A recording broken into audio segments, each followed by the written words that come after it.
क्या भारत पाकिस्तान जंग के हालातों में तुर्की पाकिस्तान की मदद कर रहा है?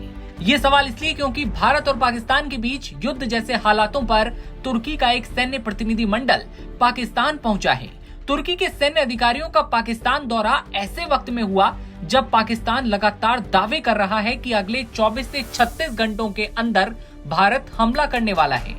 तुर्की डिफेंस एजेंसी ने एक पोस्ट में कहा कि तुर्की जनरल स्टाफ के खुफिया प्रमुख लेफ्टिनेंट जनरल यासर के नेतृत्व में एक तुर्की सैन्य प्रतिनिधि मंडल ने पाकिस्तान वायुसेना मुख्यालय इस्लामाबाद का दौरा किया। रिपोर्ट्स की माने तो भारत के आक्रमण की आशंका के बीच तुर्की ने इस्लामाबाद के साथ अपनी दोस्ती तो बढ़ाई ही, साथ ही अपनी सैन्य भागीदारी भी बढ़ा दी। पाकिस्तान पहुंची तुर्की टीम का नेतृत्व कर रहे हैं तुर्की जनरल स्टाफ के खुफिया लेफ्टिनेंट जनरल यासर कादियोग्लू। ये दौरा कोई आम दौरा नहीं है। ये ऐसे समय में हो रहा है जब भारत सरकार पाकिस्तान के खिलाफ एक्शन लेने के अपने ऑप्शंस पर तेजी से विचार कर रही है।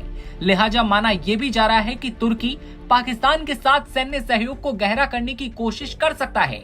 सूत्रों का कहना है कि इस यात्रा के एजेंडे में क्षेत्रीय सुरक्षा, सैन्य प्रशिक्षण सहयोग और खुफिया जानकारी साझा करना शामिल है। इससे पहले रिपोर्ट आई थी कि तुर्की ने कम से कम 6 सैन्य विमानों में पाकिस्तान को हथियार पहुंचाए। हालांकि तुर्की की सरकार ने दावे को खारिज किया, लेकिन फिर भी संभावनाओं से इंकार नहीं किया जा सकता।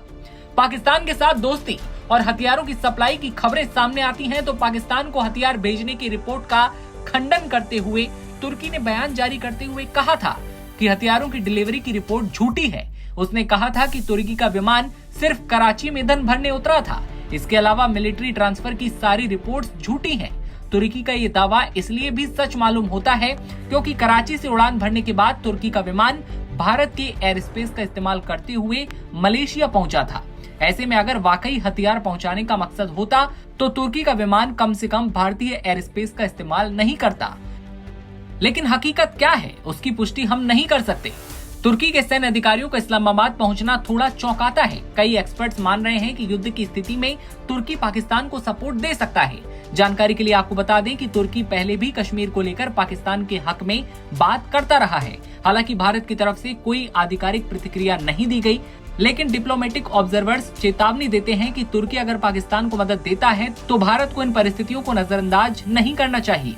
आपको बता दें कि तुर्की और पाकिस्तान के बीच 1950 के दशक से ही सैन्य संबंध रहे हैं। दोनों देश इस्लामिक विचारधारा को जुड़ाव का आधार मानते हैं। दोनों देशों की वायुसेना अक्सर सैन्य अभ्यास करती है।